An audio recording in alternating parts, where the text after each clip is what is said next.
All right. Hey, everybody. Matt with Freestand here. We got a very special guest today, Munch. Do you like going by Munch or So my real name is Maher, but honestly, whatever you prefer, Maher, Munch, the homie, Maher your friend, Munch? my guy, whatever you want to call me. All right. So we got Maher on the show today. He's the founder and creator of Love Yourself clothing. He's got the merch on right now. But he's a jack of all trades. He's also a musician, which is really cool. And he also has this Instagram thing that he does called Brunch with Munch, which is a very cool thing as well. So does a lot of stuff. Seems like he knows how to navigate the internet. I thought it would be cool to get him on the show today and talk to him a little bit about his business and kind of all the other stuff that he is doing. Um, Sweet. Thank you yeah, so much for the intro, Matt. yeah, absolutely, man. Gotta hype you up. So what's going on? How we doing today? You just went skateboarding? Yeah, honestly, it's been a really cold winter in Detroit, so we finally got a nice day over here, a few stretch of nice days. So I'm outside getting active, getting that cardio in. Nope. Oh Very yeah, cool. so it's been a good day, man. Just usually start off on Mondays, just prepping the week and knocking out some orders and really just kind of planning the next few days. Cool. Yeah, let's just hop right into the business and everything. So how did you come up with the idea for Love Yourself in the first place? When did you get started? If you could kind of talk like a little bit about the founding story about that. Yeah, that's no problem. So basically, the idea of Love Yourself came to me in 2017 when I was at school in Ann Arbor in the University of Michigan.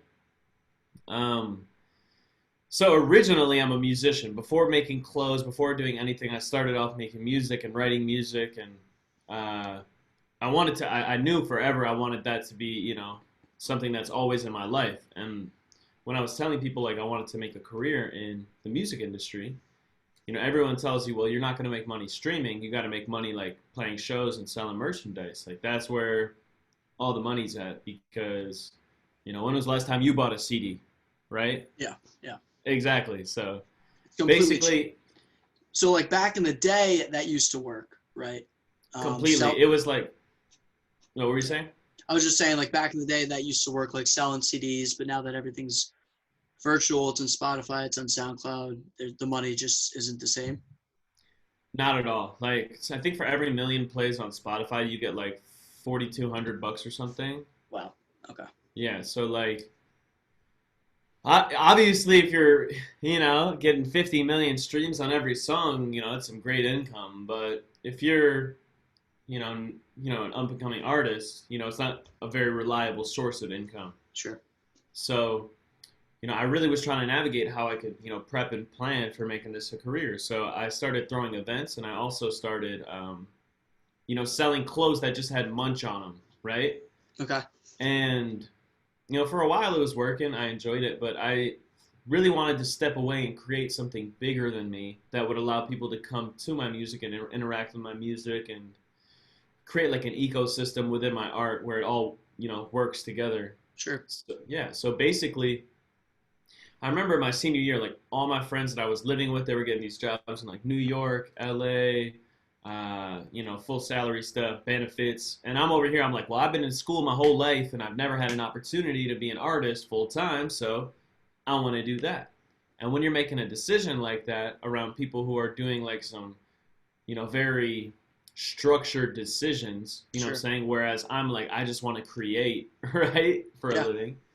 It creates this mental, barrier where you don't know if what you're doing is right, if you're making the right decision, if you're going to be investing your time properly, or if you should go get that 9 to 5 where you work in an office and have a guaranteed payout.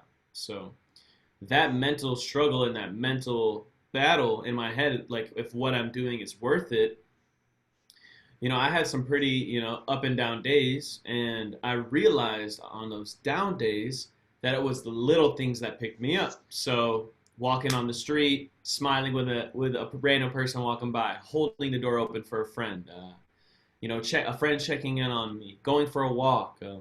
Little things were picking me up, and at that moment, I remember I was looking in the mirror, and I really wanted there to be a message right there, something to tell me like keep going. You know what I'm saying? Don't Yeah. stop. You're doing the right thing. And I just thought about, the super simple saying, love yourself. And a lot of the times we get caught in this life with so many moving pieces, social media, you got to be promoting and posting and sharing.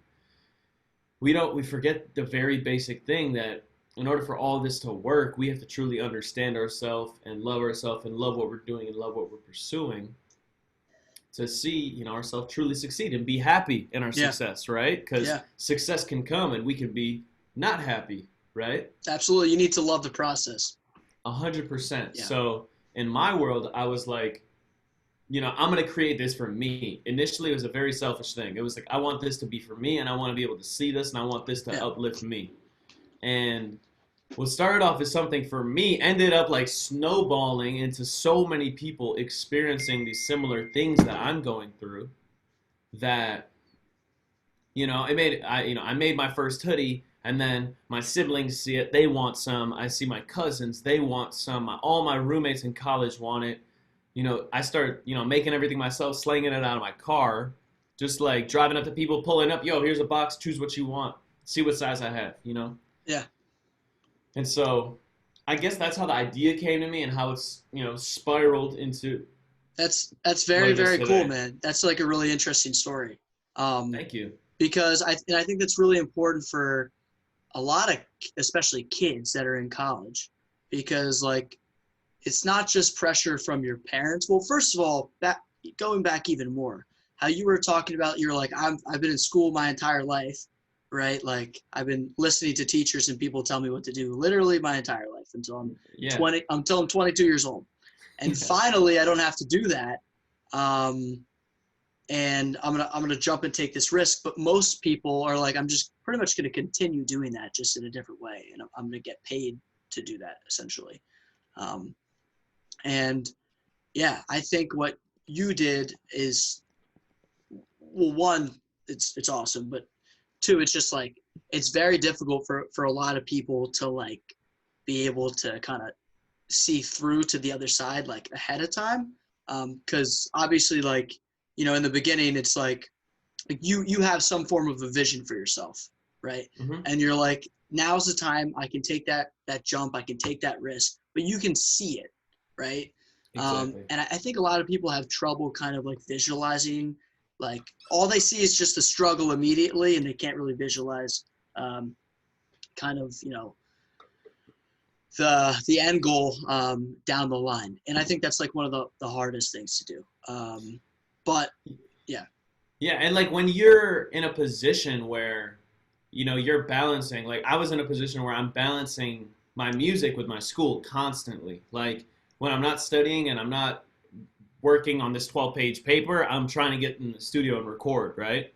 Yeah. And if I wasn't working on that paper, then I would be able to put that same amount of time into the business side of music, you know what I'm saying, and learn about the business side. So our whole lives, or my whole life, I'm thinking, wow, if I didn't have to write this paper, how hard and how far could I actually push this music and push this creative energy inside me? And it's kind of like, an animal on a chain. You're like, you see the potential of going and running in a field and running around and playing around. There's risks that come with it because there's other animals that may be predators or something. But the potential to go out there and be free and pursue what you love and find something you love is what was like pushing me. I did not want to get a job out of school. I was so like, I'm ready to put my full energy into this creative life. Yeah. No, that's awesome. And it's also just like the whole thing with school in general and working a job that you might not like is the amount that you'll learn is significantly less than what you'll learn on your own. And one, it's because when you're on your own, you're just thrown into the fire pit. Like you just have to figure it out. There's no choice. But the other thing is like you actually want to learn as opposed to just like, not wanting to learn. You know what I mean? Yeah. So like being forced to learn versus being like eager and hungry to learn is like two different things. And like when you get thrown into, kind of like the pit of fire just to figure it out, you're going to learn so much more, so much faster. And also in terms of like when to start a company, I think probably the best time is during college or right after, because like if you think about risk, like your risk only increases as you get older. Like when you're like 30, you're settling down, maybe you have a kid, or maybe later on, who knows. But like, yeah, your risk is definitely just way greater. Like there's no better time to start it than when you're 22 and you have nothing. You don't have a mortgage, you don't have kids, anything like that. So Yeah, that's interesting to think about because, like, it's so wild because, like, in school you have like 5 days of school, Monday to Friday, right? So you're like, okay, Monday to Friday, I'm gonna focus on school, but these 2 days out of the week, I gotta go so hard so that way when I'm out of school, I can fill up the other 5 days. You know what I'm saying? So like you start approaching it from a whole different perspective when you're coming out of school because you're like, now I have the time and now I have to fill in the time. Whereas like if you're, you have a career where you have like all these hours, you have your salary and your guaranteed stuff. And when you go from that comfortability and structure to like, all right, I gotta go figure out a way to sell some clothes to pay my bills. Yeah. That risk right there and that fear of failure when like there's comfort, you know what I'm saying? It becomes way harder, way harder to be like, okay, I'm gonna make that leap. And that's when you see like a lot of people who are creative or were creative go into the corporate world kind of lose their identity because they get lost in the comfort. They're like, okay, cool, I just gotta go 9 to 5, clock out at 5, and then I get to do my thing, and then I gotta just go to bed early and get back right up for the 9 to 5 gang. That structure and comfortable. Once you're in it, it's hard to leave it. Yeah, absolutely. Yeah. And I think you're totally right. You lose those creative juices. Like the second, like I currently work a 9 to 5 on top of doing this. And I try and, split my time accordingly, but it's tough, man. Like before I was doing this, I was working on something else, full time. But eventually whatever, had to get the 9 to 5. And,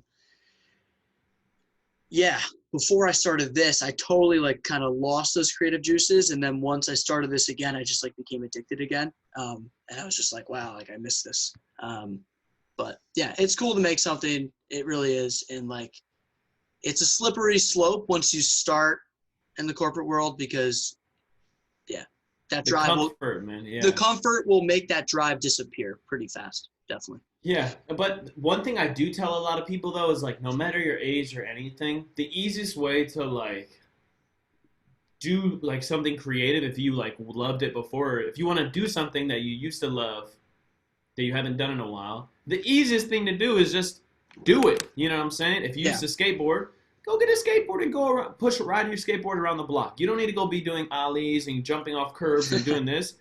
All you gotta, if you used to paint but you haven't painted in 3 years, just go pick up a brush and paint something. Don't have expectations. Don't be thinking I need to be better than I was, or I need to be at up to the same par. Yeah. Just be. A lot of people try and set these crazy expectations where before they even do something, the fear fills them that they're not going to succeed. Yeah.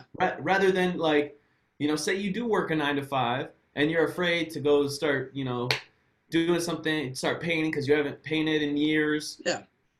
All you got to do is just start doing it. 1 hour a week. Exactly. And you can just do it on the side too. You don't need to. You don't need to make the full jump. Not everybody can do that. Like it's understandable.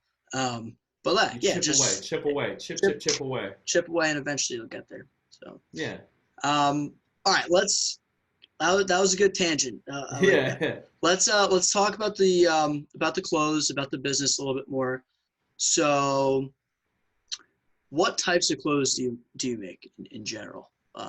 Like it's like comfort wear. It's all like sweats, hoodies, crew necks, t-shirts. We do some hats. I didn't make this is my friend's line, Lottery Skate Goods, but we do hats. We're venturing into like posters, socks.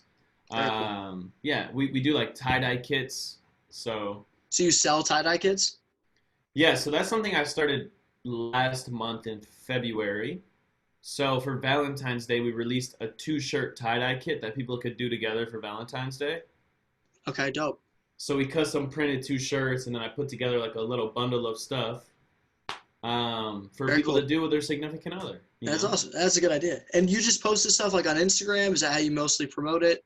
Yeah, I haven't run any ads yet. I really wanted to create something organic, Mhm. and everything you see is organic, just people gravitating towards the brand and connecting with the message. And yeah, that's kind of Yeah. how It's a how we get it out there. it's a message. It's a very it's a message that definitely applies to a lot of people. So, Especially right now because of oh like yeah, with the last year and isolation, the pandemic, and sure. not being able to like see people in person. And I'm sure if we saw each other in person, we'd hit one of these and dap up. What's up, man? How you doing? Feel each other's energy, and Yeah. not doing that with people you first of all you love. You can't see your best friends and all that, and you just lose a lot of interaction. So that impact on a lot of people's mental health. I feel like people really connected because of that, because they Yeah. really wanted a community. Yeah, absolutely. Yeah, I mean, Yeah. depression rates are through the roof. Suicide rates are through the roof. It's Yeah. scary times, but I think we're coming towards the end of it here. So hopefully, Light at the end of the tunnel. Just got to stay positive and stay safe. yeah, absolutely. Um, and then, okay, so in terms of making your clothing, do you make your clothing yourself? Do you have it manufactured? How does that process work?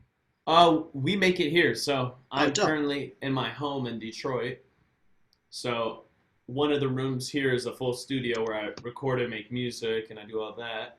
And then downstairs, the whole basement is actually a full production space where I have like screen printing, sewing, embroidering, racks of clothing, stuff we're working on, tie-dye stuff. That's awesome. So So you have your house is set up as your recording studio, your bedroom, kitchen, and then also the workshop downstairs. yeah, that's it. That's awesome. It's just you in the house? So I have two roommates. One of them is a videographer, photographer. He also runs a clothing line. His name's Sid Finch, Siddfinch. He Very runs a cool. brand called Humans and Co. Okay. And then my other roommate, he works for a startup. Dope, dope, dope. Very cool. I really enjoy having roommates because, I thought about living alone, but I just enjoy the thought of coming home and having, someone to talk to and even someone who's not in my creative world or doing something. It's cool to just tap into Different someone who's, perspectives. Yeah. yeah, different perspectives and tap in and be like, yo, what do you actually think about this? Like Yeah, someone absolutely. who's not in the music world at all. You get Yeah. that perspective of, yo, what do you think about this song? What do you think about these clothes? What do you think about like, this promotional post, right? Like, Yeah, absolutely. No, it's definitely good to get perspectives outside of your immediate circle. If you yeah. that's in anything. If you hang around with the same people too much, it's a good thing, I guess. Like obviously they're your boys, but it's always good to get some diversity. Oh yeah. Absolutely. Um, so mostly natural. You're building your audience through Instagram, but you sell pretty much completely online through your website. Everything's online through my website. Something I didn't mention is we do a lot of Instagram. Another way that we get a lot of our like stuff out is I live stream. So I live stream on Reddit and Twitch, like my Ah, performances. Like I'll perform music on there, and I'll also DJ. And I started doing that back in about like August, and it just opened so many doors. Like can't even explain how many opportunities have come from live streaming, and that has definitely contributed to the success of Love Yourself. that's awesome. Yeah, I think that's really well. The next thing I was gonna hop into, because you just have like so many different components to your overall brand online, which is like just really cool.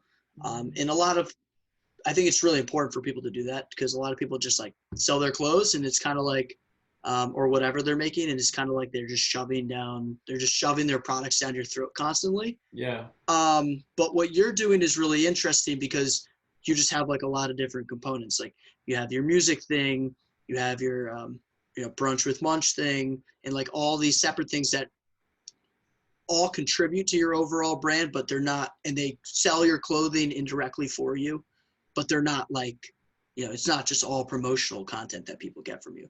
So exactly. Like the cool thing is like I don't have to post on my Instagram, a bunch of like, yo, just drop these hoodies. Like I'll just go make a brunch with Munch wearing the hoodie and me being in real life rocking it. and I'll go make a video of me rapping in like a hoodie or some clothes, and people, it's a way more authentic way of like showing a product than, yo, just slap a picture of the hoodie. Hey, y'all, $45 for the hoodie. It's like, nah, you see me making it. You see me over here pressing it and doing everything. Yeah. Eating in it. Literally eating in it. So wait, let's hop into that then. So explain to everybody what Brunch with Munch is, and yeah. It's actually really funny. So I've been making music since ninth grade. Years. It's been a minute now. So when I first started making music, I started with my best friend Cameron, and we were Maher and Cameron. So we wanted to be a duo. So we became Crunch and Munch. CNM, Cameron, Maher, Crunch, Munch. It was like it. We saw like the bunch of Crunch box, and we were like, "Yo, that's sick." After a week, he stopped rapping, and I was like, "I want to keep going." So I've been Munch my whole career. Ever since I started making music, I've been Munch. But I never did anything with food. That was the one thing.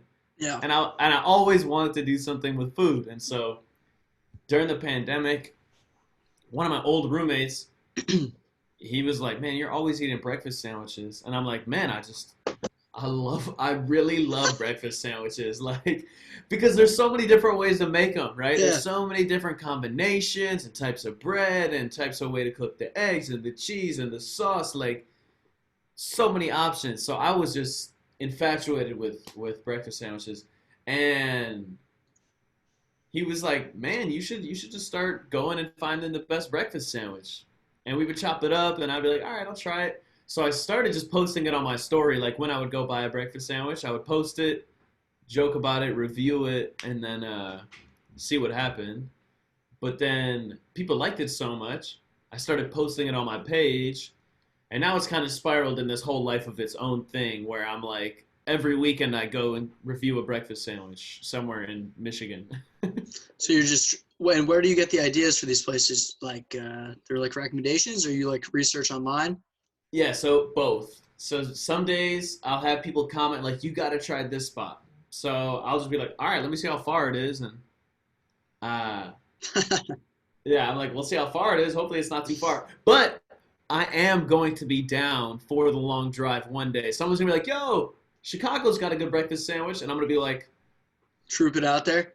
That'll get a lot of attention. If you make the troop, that'll get a lot of attention. Yeah, and you get some video content. You have fun. You said you like show someone's like, "Yo, try this breakfast sandwich in Chicago." I was like, "Fuck it." Hop in the car, drive 5 hours, and film the trip out there. Splice it. Yeah, that'd be funny. Yeah. That's what it's going to spiral into. A lot of people see it as like, "Oh, he's just trying breakfast sandwiches." Well, that's part of it. But like I said, at the core of it, I started with music. So once the pandemic's over, we've been growing our music and Love Yourself and this Brunch with Munch thing.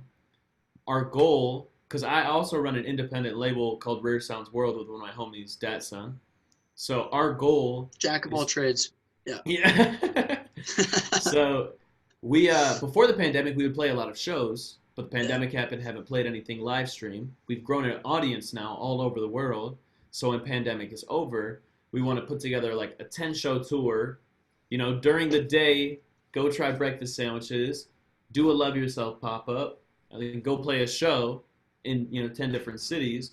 And then you're creating this whole like wild ecosystem and web where you can partner up with a local food spot and you can promote the show there, and you can partner up with a local artist collective or a local clothing store and be able to promote the show there. And then at night, you bring people from all these different little events to a live show where you're playing music now and all your friends are playing music. Talk about community. I mean, that's like the all-encompassing thing. Like you're just hitting on so many different things at once. It's really interesting. Yeah, and it's all fun. That's the best part about it all. We're not sacrificing any integrity. Like from the jump, we're just enjoying ourselves. It's something we'd be doing naturally. You do it for free. Yeah. Maybe. We're going to, honestly, like that's how it all started. That's how everything starts. You got to find the passion before you even think about money. Like never a day do I wake up and think like, man, I need to make as much money today as possible through all this stuff. It's like, no, I got to be passionate, push this stuff and push the product and have fun. And create something I'm proud of. That's the first goal, right? Yeah, yeah, And then fill in everything in between. yeah. I think that's important for a lot of people to hear too. Is your only like metric of success isn't always money with whatever you're selling, and like I think it's probably good for people to hear that too, because like you need to like celebrate the small wins too. You know, not everything's gonna be. I think we touched on this like a little bit earlier, but everybody has this like grand vision if they start something of like what it's gonna be, which is great. I think it's really important to have that, but it's also important just to recognize like the little small victories, like probably in your situation, like getting a collection done or, you know, whatever, making your first sale, like Oh yeah. all that stuff. And I think people, it's good obviously to be motivated by your big vision, but yeah, it's just important to take a step back, relax, live in the present a little bit, love yourself, you know. And, Exactly. yeah. It's like, so I work with a few artists doing like their merch, and we always, some of them like are just dropping merch, right? And Uh-huh. I like to tell them, you know, I'll ask them, be like, what are your expectations for this? They're like, I want to sell 100 pieces, and I'm like, so you haven't sold anything yet, you want to sell 100 pieces? Honestly, in that situation, I tell them, don't have any expectations. If you sell one, just be happy you sold one on the first drop and set the bar with that first step. You know what I'm saying? It's Mhm. okay to go in it and be like, I want to sell as many as I can. But it's also even better to go in it and be like, let me just see what happens and learn from it, right? Yeah. Because the learning, It's when you what's more start, important. Yeah. Well, you'll also be less likely to stop doing it. So like if you set a goal that's like really crazy and then you're like, fuck, I didn't hit that goal. Now I'm a failure. But it's like, dude, you just started like a week ago. I know, and you still sold 75 hoodies. You might have not sold 100, but that's 75 diehard fans that are going to support you now if you Yeah. properly show them love and give them ways to engage with your stuff, you Yeah. know? Absolutely. Yeah, so it's kind of I think it's just slow and steady is the easiest way to keep pushing in this game and always think how you want to make this a career rather than like, oh, I want to be famous right now, you know? Yeah. Or how am I gonna just like make a quick buck? Yeah. Exactly. Yeah. And then I think the other thing that's important, like you have a good amount of followers on Instagram. I think it's important for people to know that like I'm sure you've been building that for years. And it's all like organic people that are like actually really like in touch with you. Yeah. But like a lot of people just like, I think, um, use Instagram and the amount of followers, the amount of likes, the amount of views kind of as like also a metric for success. And like they constantly Yeah. track it. And I think that's like actually really unhealthy and like really tiring and will kind of lead you to burn out pretty fast. Yeah, it's something about like with that, you know, I kind of at this point I post and I engage with who's engaging with it. Like if you comment, I'll comment back. But once you start getting into like the numbers game and like, oh, it's the same thing with the expectations, you know, like just be grateful with what you have and nurture what you have now and grow that into something, you know, people want to engage with. yeah, absolutely. Yeah, Yep. Steps. every time. Um, all right. And what is your favorite part about running the business and then your least favorite part about running the business? That's a Uh, tough one. Yeah, but so my favorite part for sure is when people post pictures wearing this stuff and people like are genuinely their authentic happy self wearing the gear and they share that and they or even just messaging me telling me the impact that the brand has on them and how they're getting it for someone or they tell me the story of the piece and where it's going to go and that makes me really happy just Yeah, seeing all the that's different awesome. corners of the world it connects with and every time someone messages me, I'm like, thank you so much. Like, you don't have to do this, but you're doing this. Thank you out of, you know, the goodness in your heart for messaging me and letting me know I had an impact on you. So I That's love awesome. that. Love that. But what I don't like right now, since it's the pandemic, we can't do any pop ups or any in person engaging stuff. Yeah. That's something that I really, really, I just I can't wait to do that, to be able to bring people together in a room and be able to connect and be in the moment present together. So I'd say like right now that's something obviously it's for the safety of everyone, and I want to make sure everyone's safe before we do that, but I'd say that's just something, I really wish could happen eventually. Yeah, it will. We just got to give it a little bit of time. Exactly. And I'm But patient. That's the thing. I'm patient and I'm finding other ways to occupy myself. sure. And when you say you do these pop-ups, do you go to like certain like it's not like farmers markets because it's obviously like clothing. So are there like fashion pop-ups, or you go to like a local mall, or like where do you do those? Or do you just do your own, like host your own individually?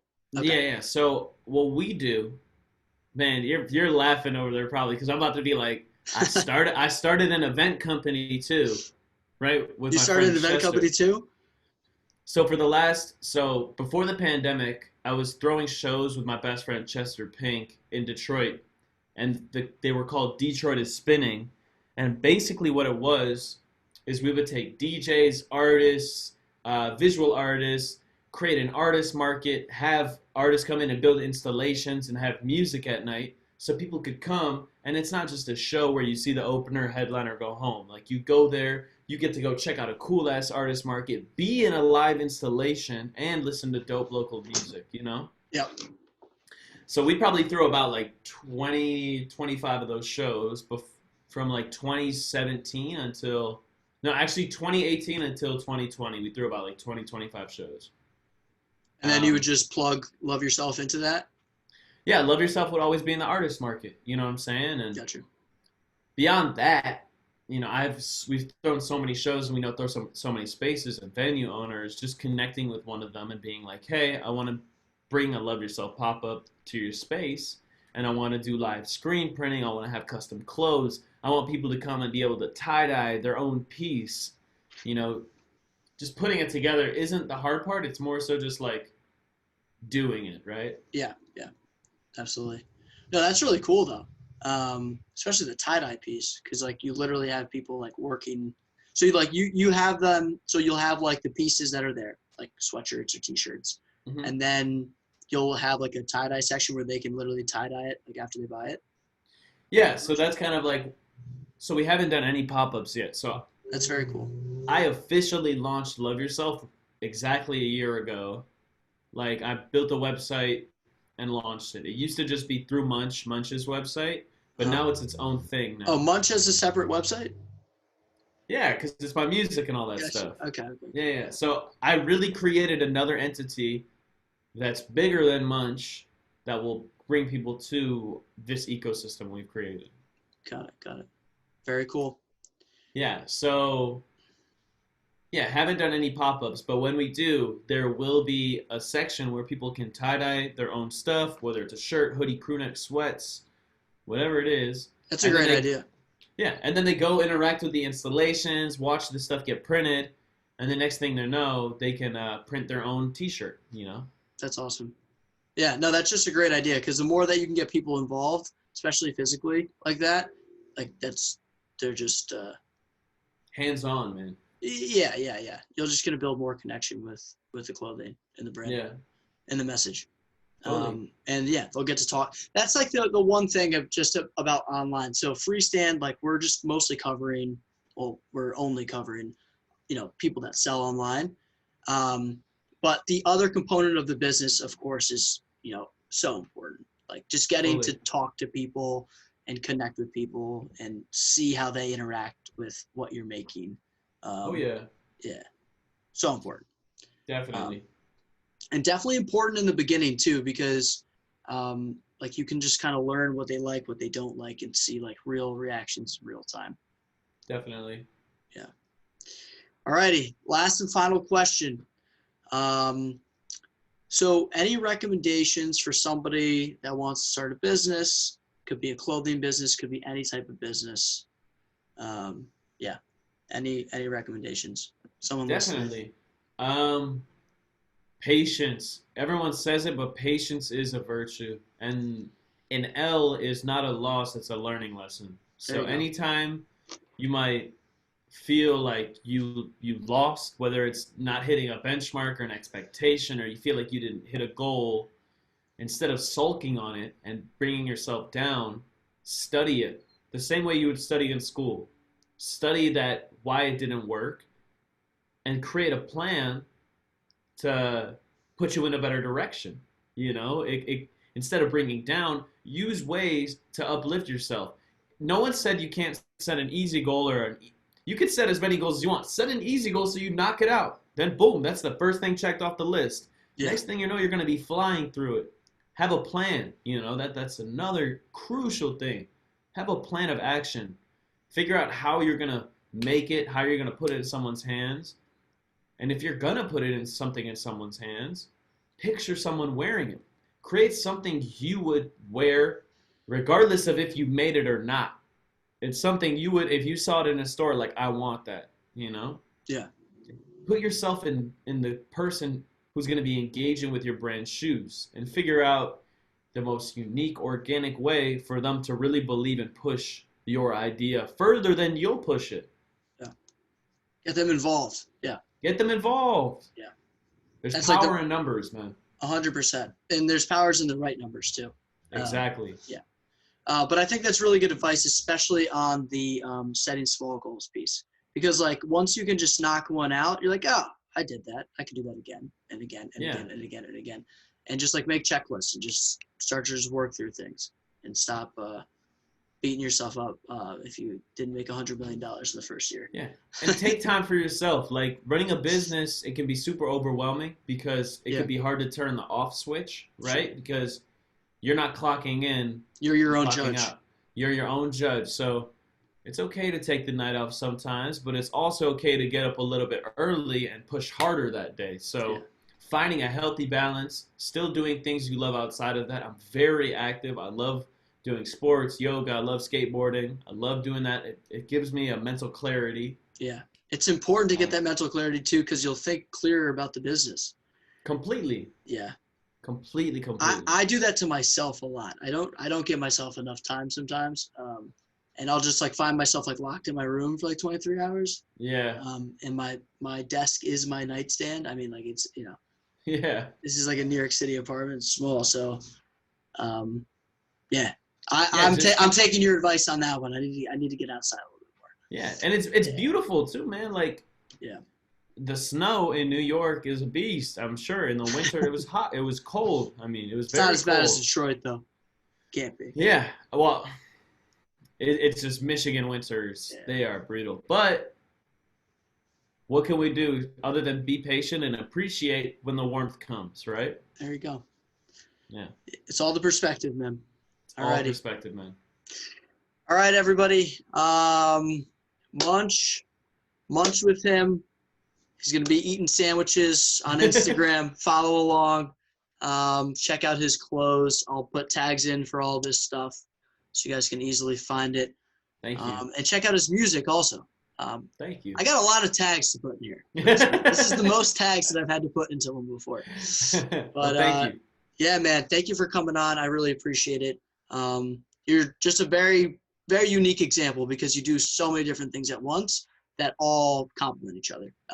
And it was really cool to hear, honestly. I appreciate that. I appreciate you taking the time and reaching out and connecting. And I'm excited to see where everything goes with you as well. Shout out Benji. Thank you for the connection. Shout out Benji. Yeah. All right, man. Adios. Peace. Peace.